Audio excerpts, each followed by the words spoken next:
Olá, meus queridos. Uma excelente tarde a todos vocês. Um grande abraço a todos inscritos aqui no canal e aos nossos queridos alunos do curso básico, médio, bacharel em teologia, hebraico, grego, todos os nossos alunos modalidade EAD, ensino à distância ou modalidade presencial. Um beijo no coração de vocês. Vocês que talvez tenham interesse de conhecer o nosso trabalho, o meu contato é o 11 970 98 42 32. Eu sou professor de teologia há 16 anos e compartilho o que aprendi do meu bacharel em teologia ao meu doutorado em ciências da religião. Tive a oportunidade de estudar em escolas distintas, bacharel em teologia pela Luterana, pós-graduação pela Batista, mestrado e doutorado pela Metodista, especialização em hebraico pela cultura judaica, os Yehudim, né, os judeus, os Morim e os professores, e as Morot, as professoras, falavam o hebraico igual a gente fala português. Então foi uma bênção na minha vida adquirir essa bagagem e eu compartilho propriamente com meus alunos, né? Os meus alunos EAD, eles participam de um grupo de WhatsApp VIP comigo, onde eu mando aulas semanalmente para todos, tá? E alguns de vocês até tentam me inserir em grupos de discussões, debates, mas eu tenho dificuldade de ficar nesses grupos porque você tem que ter tempo para estar ali ouvindo os áudios e interagindo, e o meu tempo é 100% dedicado para a ministração das aulas aos meus alunos, modalidade presencial e modalidade EAD. Queridos, hoje eu estou passando, né, eu estou aqui com um monte de livro, estou gravando aula, né, olha, apócrifos, além da hipótese essênica, já gravei aula de panorama do Antigo Testamento para falar de discussões teológicas intertestamentárias. Aí já gravei aula hoje de sociologia da religião, história do pentecostalismo brasileiro, a história das Assembleias de Deus, origem, implantação e militância, protestantes, pentecostais e ecumênicos, e tem mais um monte de livros ali. Sabadão estou tirando para gravar as aulas, porque eu já adianto, tem vez que na semana fica tanta aula para gravar e eu acabo não dando conta. Então eu acabei de gravar uma aula e foi para os meus bacharelandos da modalidade EAD, trabalhando com o panorama do Antigo Testamento. Já foi discutido várias coisas e a aula de hoje caiu sobre a literatura enóquica e sua influência no período intertestamentário, no período neotestamentário, nos judaísmos neotestamentários e no cristianismo de origem. E tudo isso foi muito interessante, resolvi compartilhar aqui com vocês rapidinho, né? Temos aquele texto que é muito conhecido em Enoque, né? O famoso Enoque capítulo 6, versículo 1. Vou ler para vocês. Quando outrora aumentou o número dos filhos dos homens, nasceram-lhe filhas bonitas e amoráveis.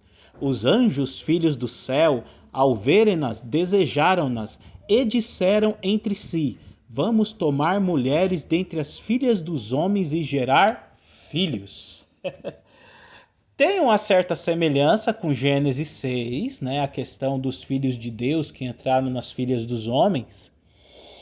Essa semelhança não é só uma coincidência, tá? Existe uma linha teológica que coloca o Gênesis 6 como literatura intertestamentária entre o século 2 a.C., mesma época que a comunidade judaica qumrânica utilizava a literatura enóquica para o exercício do seu judaísmo.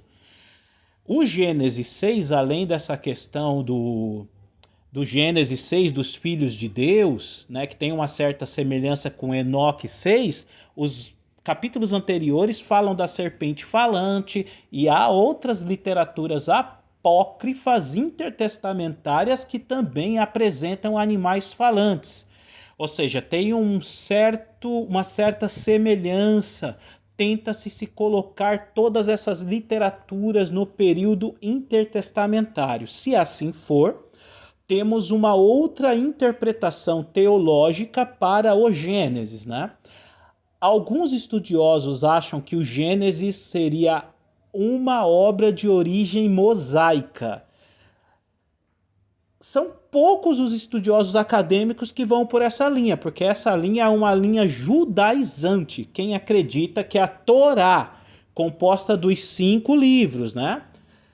Bereshit, Gênesis, Shemote, Êxodo, Vaikra, Levíticos, Bamidbar, Números e Dvarim, Deuteronômio. Acreditam que essas 5 obras são obras de cunho mosaico. Isso vem da tradição judaica, né? Mas o mundo acadêmico tem outras questões, porque pensando em um Moisés histórico, geralmente se sugere a data de 1445 a.C. ou 1250 a.C., mais ou menos, pensando em um Moisés histórico. E em nenhuma dessas datas o hebraico existia ainda. O hebraico como língua escrita, né? Nessas datas antigas, as citações de um povo hebreu, eles ainda estavam sob a influência do semítico cananeu, né? Era uma língua que estava ali sendo ainda assimilada por eles, mas não escrita. Posteriormente, isso seria chamado de língua semítica entre o século IX e século VIII a.C., seria o paleo-hebraico, seria as literaturas veterotestamentárias pré-exílicas ainda com o formato do paleo-hebraico e não o formato do hebraico que nós temos nas Bíblias hebraicas contemporâneas, como a Bíblia Hebraica Stuttgartense, que nos apresenta um hebraico quadrático que tem a influência do aramaico e ainda tem os sinais diacríticos que são fruto do trabalho dos massoretas. Ou seja, queridos, é outra coisa, né? É outra perspectiva. Então, alguns pensam realmente, né, num Gênesis como obra sacerdotal, né? Quem não acredita que é obra de Moisés coloca como uma construção sacerdotal do judaísmo pós-exílico, sacerdotes e escribas junto aos repatriados judaítas que assim constroem a literatura do Gênesis, enfocando os mitos antropogônicos e cosmogônicos. Mas também há uma forte linha de estudiosos que colocam o Gênesis na mesma época do Enoque, no século II a.C. Bem, é muito interessante porque a literatura enóquica ela vai à contramão do Gênesis em um tema. Em Gênesis, o mal é obra da desobediência do ser humano. A mulher come do fruto proibido que dá para o marido, ele também come, e o mal entra no mundo por causa do erro do homem. Em Enoque, o mal entra no mundo por um erro angelical. O anjo principal, que se chamava Semiasa, que era um dos líderes, eram 10 líderes que lideravam entre 9, no total de 200 anjos que, segundo a literatura enóquica, deixaram as regiões celestiais e vieram coabitar com as mulheres, e essa relação entre anjo e ser humano gera seres híbridos, os chamados Néfilis, que em Enoque se tornam gigantes, devoram ali os próprios seres humanos. Algo bem imagético e bem interessante, porque tem uma certa influência do imaginário religioso grego helenístico, onde os deuses olimpianos saíam da sua habitação para se relacionar com as mulheres, e dessa relação nascem os heróis gregos, Perseus, Hércules, os semideuses.